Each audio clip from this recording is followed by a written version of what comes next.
When most people think of unions, they think of strikes and rallies with people holding placards and chanting outside the factories and coal mines. But is that the reality? Or are there some benefits for joining a union for today's workers?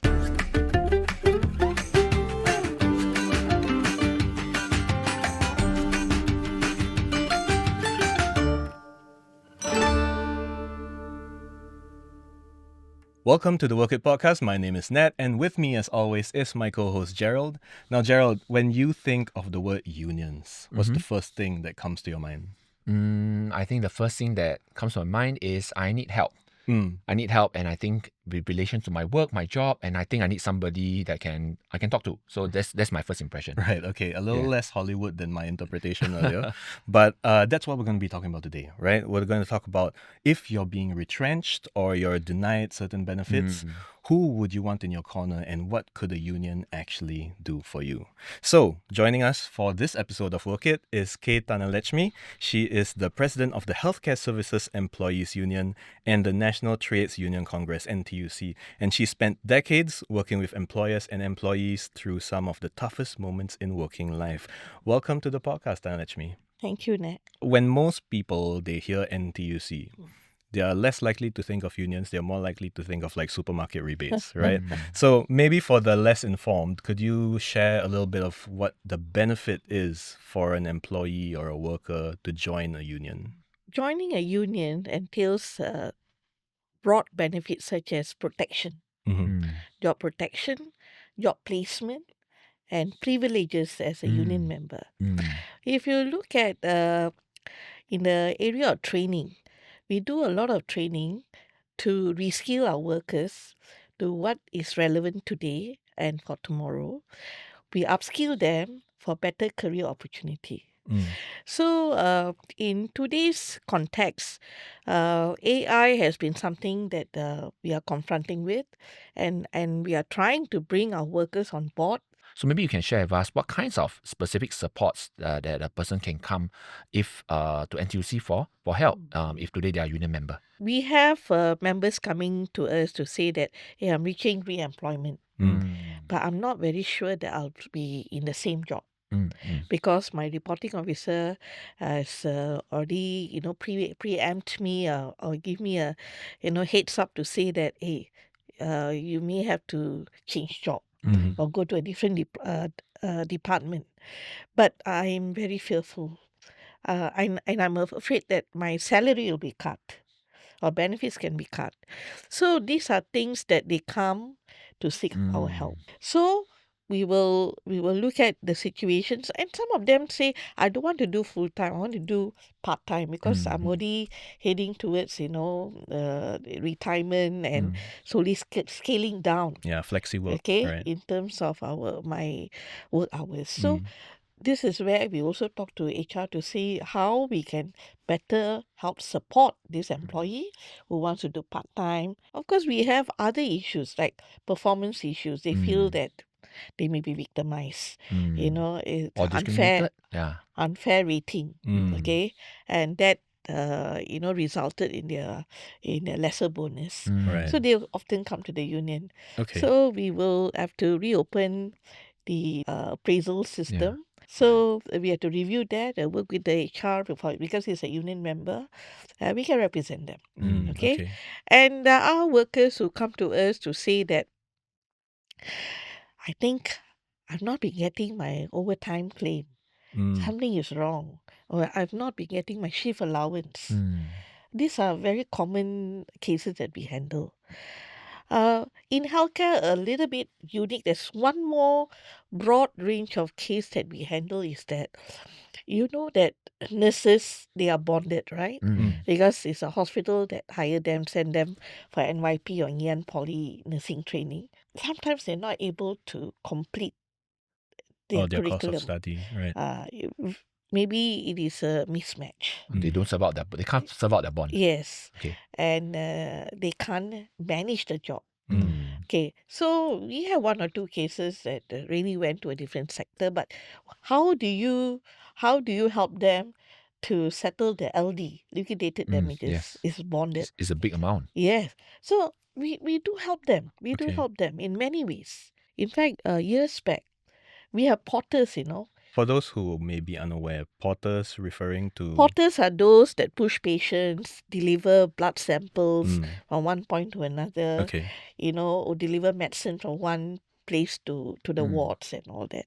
So they are basically couriers, Right. They will wait for a call for job or task to be done in a central office, and the calls will come in through landline and say, Ward 43, I need to send patient. Then the supervisor will send one person, okay, go to Ward 43, landline. Then from landline, we transform to pager. Okay? And paging, because many of the porters are not educated those days. That time I was a junior union leader. I was tasked to handle this. I went to the ground, talked to a group of porters, I think about 50, 60 porters. They're all very, very fearful. Carrie, what button to press, what button? So, and in pager, there's numbering, right? So we program the message in terms of numbering. You see, 1 means to go to the central office. 2 means there's a job waiting for you. 3 means what? So we code it in terms of numbers. Right. Okay, and ask them to memorize, write down in their own language. 1 means what, 2 means what, 3 means what. Make this change a lot more bearable. Yes, more for them. bearable and less fearful. Yeah. And they are able to accept that. It's interesting you talk about that group of workforce, Yeah. of the older group. But today, for our more educated workers, Yeah. many of them I spoke to, they feel like NTUC membership is for rank and file. They have Yeah. that perception, right? So, what are the benefits then for our more white collar PMET kind of workforce? Actually, in today's day and age, more PMEs are affected by job loss due to various reasons, retrenchment. If you look at tech industry, they are retrenching workers, and these are all PMEs. What are the support that we give to PMEs? We advocate for them. Okay, we advocate. Our Labour MPs advocate for them. In what way? Financial support. Job loss during the difficult time, financial support. The government is giving them a certain wage support when they lose their job. That was advocated by the labour movement, NTUC, and now we are trying to say that it's not enough. Can we up them further? Yes. Because these PMEs, actually, the salary is even Higher. much more higher. Yes. Then we talk about change. This is where we have CTC grant. Okay, company training committee grant we offer to the companies, because if you look at the sector, not all sectors are very fast in adopting technology. We have laggards also, right? And some of them are waiting to be the last one to change. But they are holding up our workforce.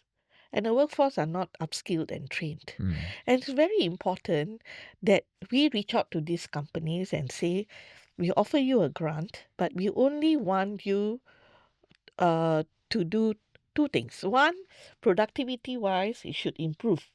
Your company must improve in terms of bottom line, right?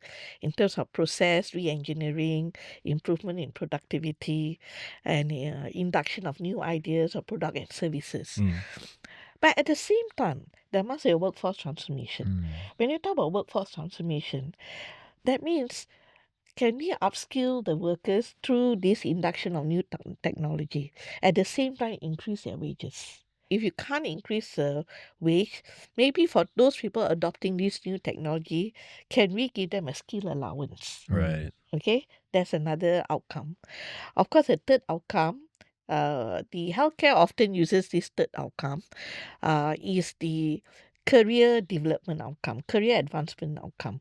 That means if there's a glass ceiling for a certain job, but because of the adoption of technology that changed the process, now I can create executive level job. I can allow them to climb up. But a lot of the people that I speak to, they have this image of unions as kind of like a toothless tiger in this fight. You're coming in to these employers and telling them, raise their wages, give them allowances, give them opportunities to upskill. But if the employers say no, you're kind of stuck in the loop of that conversation. The culture or the DNA of Singapore, when it comes to managing workers' issues, is through tripartite consensus. A lot of difficulties, even during SARS, COVID. We have Asian financial crisis in 1997, 98. We were able to overcome it because the three parties, the government, the employers, and the union came together.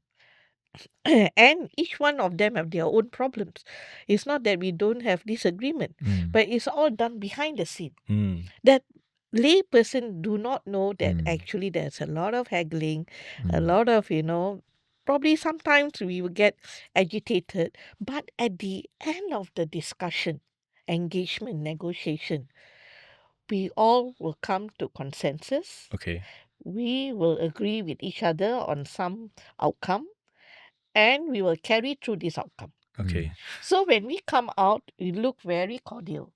But behind the scene, there's a lot of hard negotiation. Bang table and shouting, is that the case? Or Not that rowdy, but Okay. certainly it's a hard negotiation to put across our strong reasons, justification. But it shows, you see, because the last legal strike that we had was in 1986. Right. It's not that we cannot strike. Our law allows us to strike. But what's the reason of protesting and carrying a placard? Right. So Because it's more we are efficient to able- have these yes. conversations.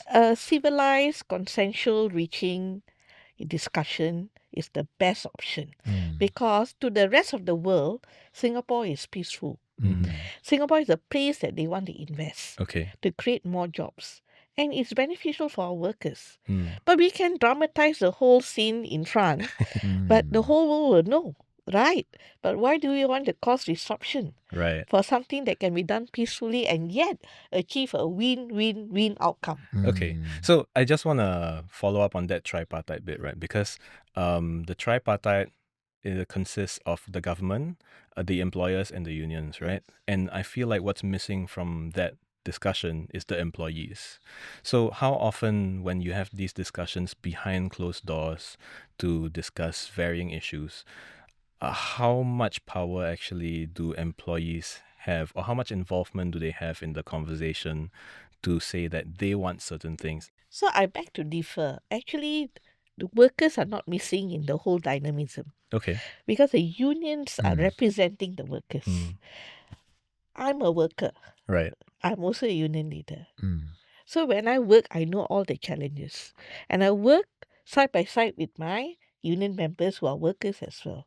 So we are very grounded and rooted to the issues that the workers are facing, the challenges they have to overcome, and the difficulties they are posed with. These are real humans that are working together with us, and we know their emotions, their sentiments, and their trepidation, their fear. When we represent our workers, we would want to advocate passionately. We see tears in the eyes of people who don't get re-employed and don't know how to manage. Their children are still studying, don't know how to manage their finances.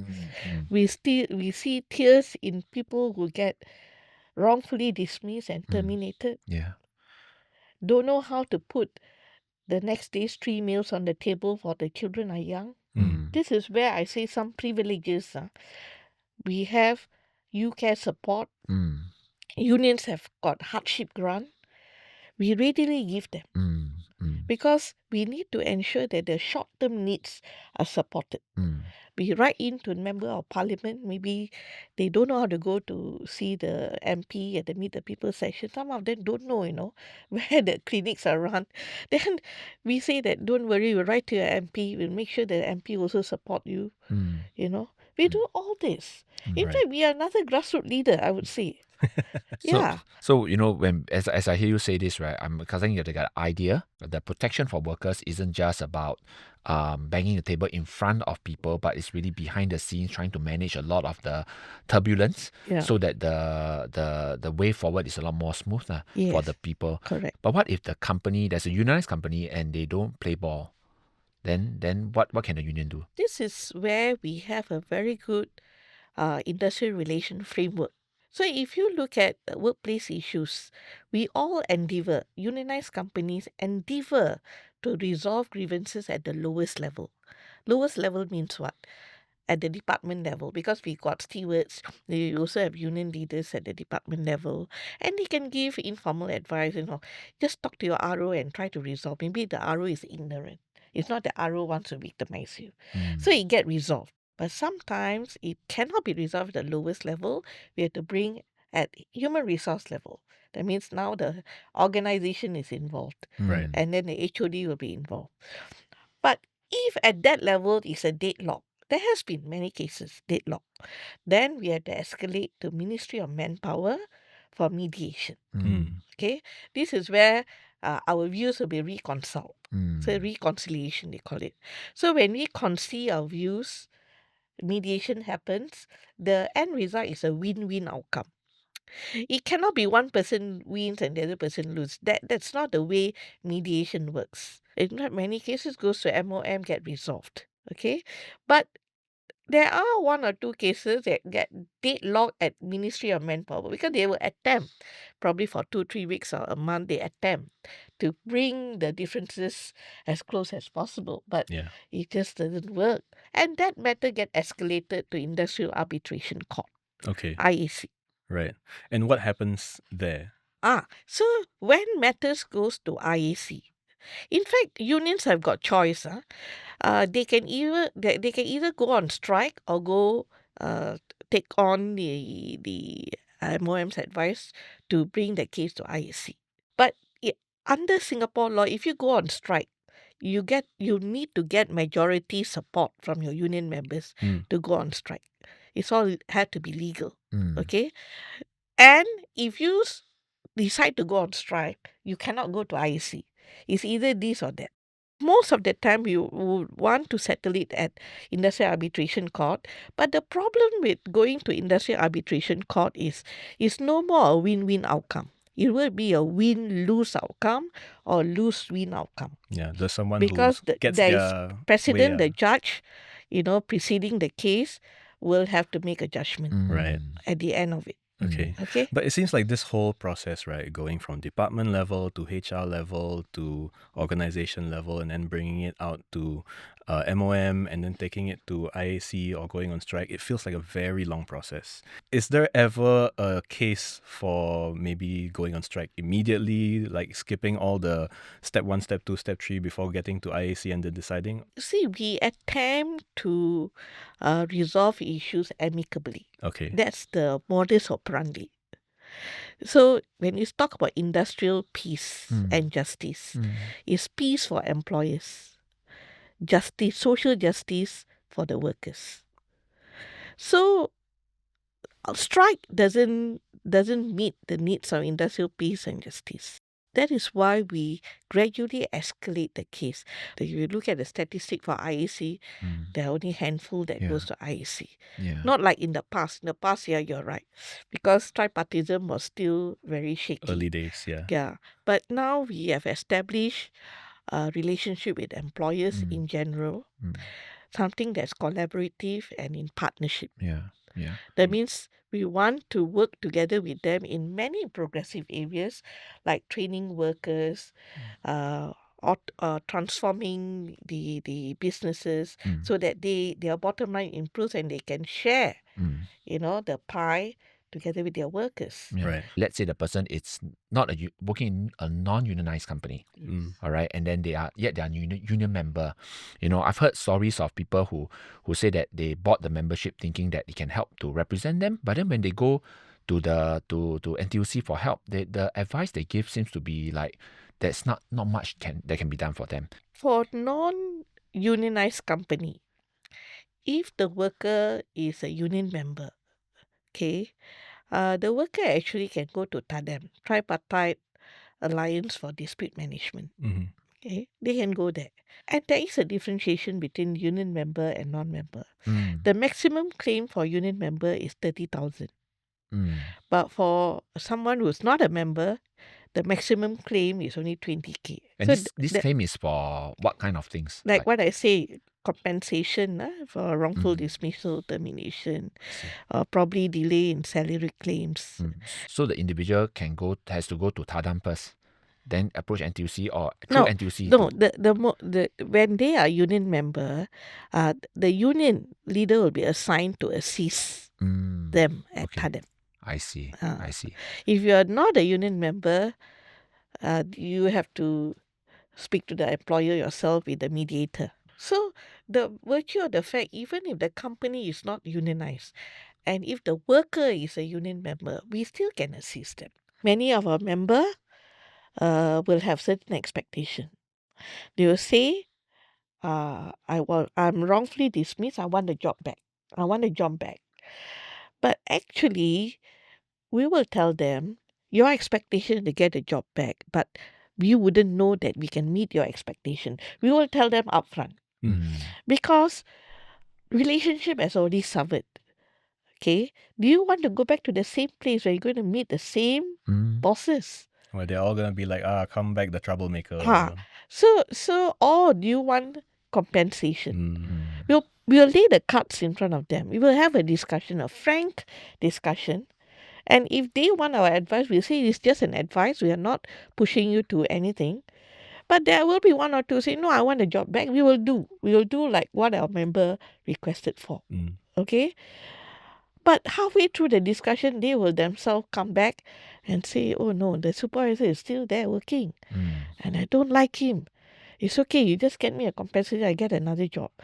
We'll go the extra mile to say, we'll get you the compensation from the employer. At the same time, you send us your CV. Okay? We will send to E2I and to all the companies that we know of to give you an interview opportunity. Right. But some of them will write to me to say that, oh, I'm still looking for a job because the one that you recommended didn't go too well. Then I'll say, okay, you want to change your sector. Maybe there's no job fit. And some of them say, oh, I want to go into a security industry. Fine. So we have unions everywhere. Remember, the biggest strength that we have is a network. Right. So we talked a lot about the benefits that you could get as a unionized employee, right? Are there certain types of employees that are not allowed to be unionized, or do you ever reject someone's union membership? If you talk about unions, in our collective agreement, there's a scope of representation. Who are the people that we can represent to the fullest? Okay? And who are the people, a group of people that we can represent limitedly? Right.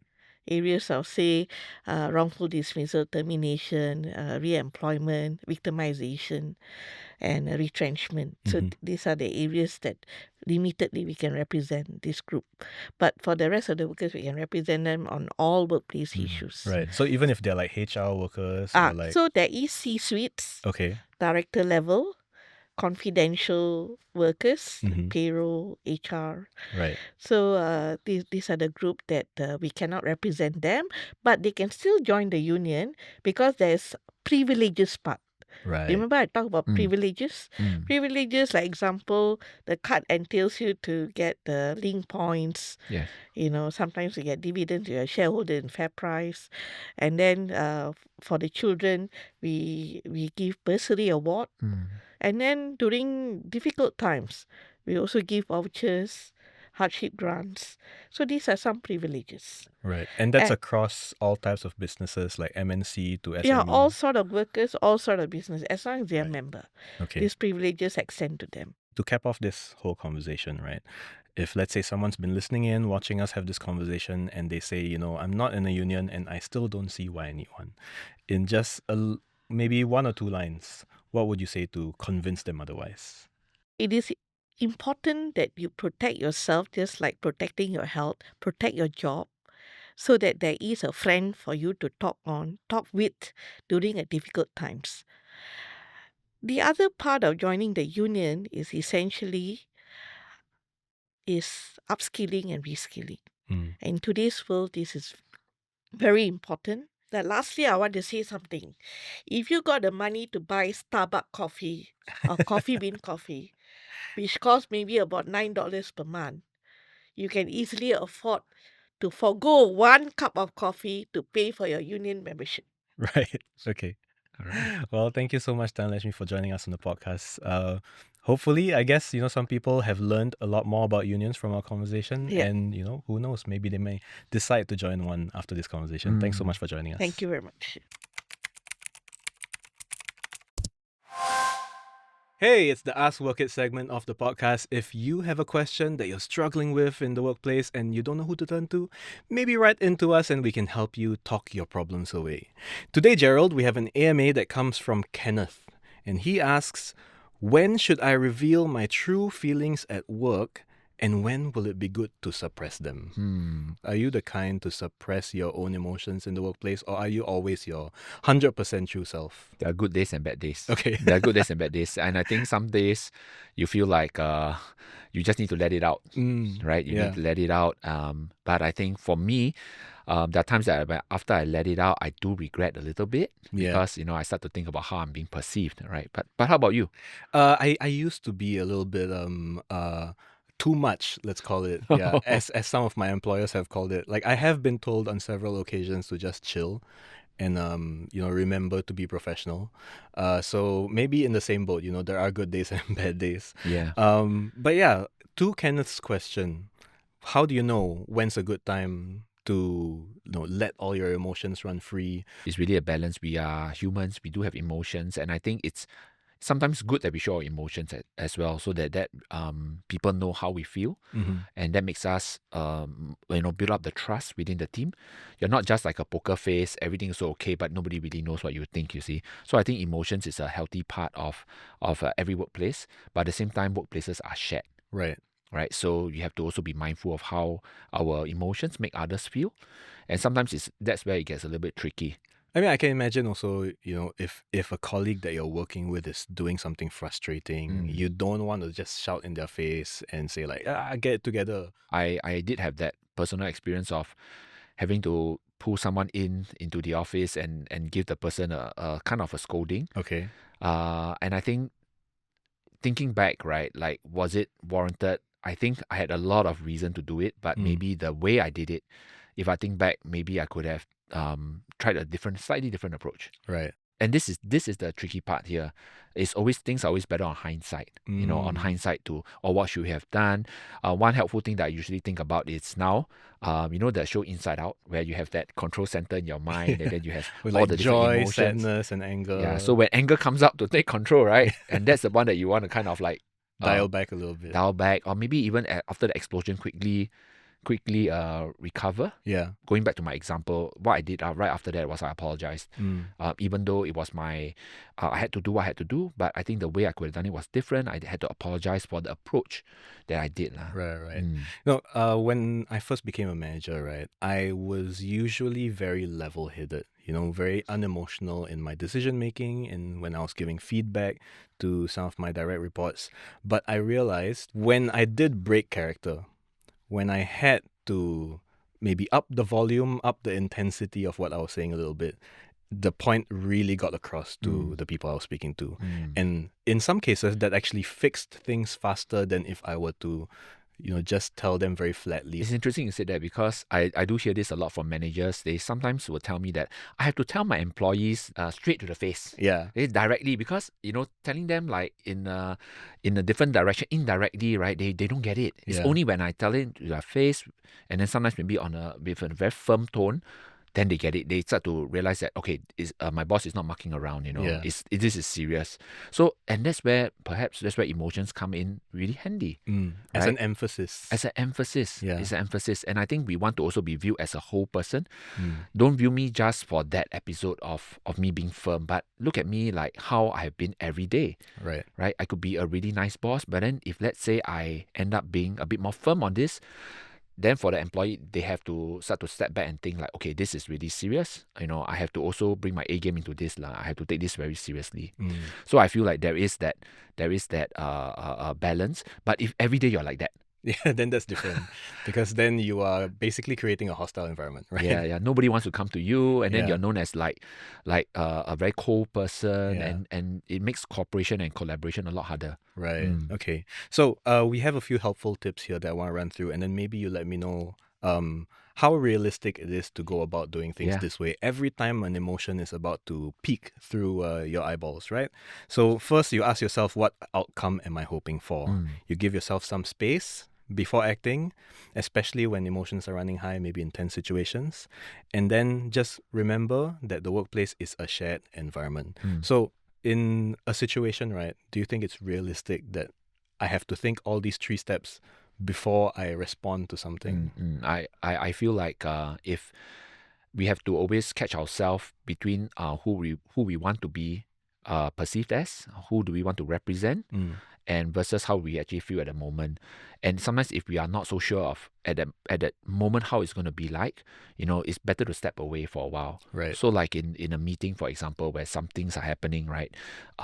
You could bite your tongue and sit through, and blackface, right? But you could just step aside, go out, head out, take a breather, and then come back again later on and then talk about the situation again. I think it is really helpful, because sometimes what happens is if we react on the spot, we have to deal with the service recovery of that reaction. And then our reputation, the way we are perceived, right? People might think lesser of us. I don't know whether you feel like, even when it comes to promotion, for example, some managers, I've heard them say like, oh, this person don't have the leadership quality. Then I say, what do you mean? And then they say, cannot take stress. They cannot they cannot handle tough situations because they're unable to control the emotion. I mean, maybe today for those of us who really aspire to climb or aspire to lead, right? This is perhaps one of that skills that you might have to manage. The self-regulation part of your emotions.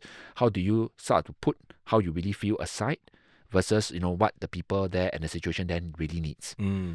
Thinking before speaking a lot more, it feels like I'm not being my most real and authentic self. And how much of that can I actually do in the workplace before I'm basically putting on a front every single day, Monday through Friday, 9 to 6 p.m. It's not net. It's net bracket at work. Yes. So there's a spectrum. We don't want to be like that robot. On the extreme, we want to show people that our emotion, we are actually emoting. It's just that we're not swinging drastically, but rather we are progressing slowly. Right. So you can see someone, let's say in a conversation, slowly getting heated, and then that's where you know that it's normal. Right. And you see their face turning red. Yes. You don't have, and in a very tense situation, you don't have to still be a smiley self. You see, you can react accordingly in that spectrum, right? But it's just that when you go towards that point of no return, when you feel like you might lose control of your regulation, of us unable to self-regulate how you really feel and talk, even mind your words, that's where you need to step back. Right. Because you might say something to hurt someone, or you might do something that you will regret. Okay. So I've had some friends previously who had this tip, and they said every decision you make, put it through AI, and then let AI tell you how much you're overreacting. Okay. So do you think that is a smart way to go about things? If there's no better way a person can manage, then if that's the only way they know how to, then use it. It's better than having no way, you see. Right. Yeah, but I feel that there are many other ways, of course. And this is how I feel like the more we engage in shared spaces, whether in our personal life or even in work, we understand how to read a room, we understand how to read emotions, we understand what behavior is like, and we can self-adjust from there. I do feel like having to consult AI, personally for me, it's one way, but if it becomes the default and the only way to know how to regulate how I feel, how I should respond, then it makes us very dependent on the AI, isn't it? Yeah, you become over-reliant, and then in real face-to-face situations, you don't know how to react. Yes. And I think the other important point here is this. So what even if we make a mistake? Yeah. So what even if we express our emotions and it turns out it backfires on us and it's bad, right? I feel that that itself has a learning point, because maybe it's a blind spot for us. We have been carrying this sort of reactions or difficulty in managing our own emotions for a long time, and when it comes out, someone comes and tell us like, okay, chill, you got to rein it in. Then you start to think about this as like, am I always like that? Yeah. And if I'm always like that, maybe I need some help. I need to talk about how I feel and why I feel certain ways. Get some therapy maybe. So it's another door towards becoming better. That's what I'm saying. I certainly hope that our listeners don't feel like we need to get it right all the time. Yeah. Right, whether we are all good, prim and proper, but sometimes when you emote, even if it turns out badly, it's okay. Okay. Well, I feel like that's a pretty good place to end this on. Kenneth, if this helped you, let us know. If it didn't, maybe write into us more often and then we'll see how we can help you out more. If, like Kenneth, you also have a workplace dilemma and you're dealing with frustrations in the workplace, write to us. We are at cnapodcast@mediacorp.com.sg. Also, if you've been listening to Work It for ages and you want more of us, just don't know where to look for us, we're now on LinkedIn. We have a newsletter called Level Up by Work It. So look for us there. Go and search into your search bar for Level Up by Work It. Here's some of our thoughts after the camera stopped rolling, after we're done recording. We'll continue the conversation over there. I'm Gerald. And I'm Nat. Remember, how you act is who you are.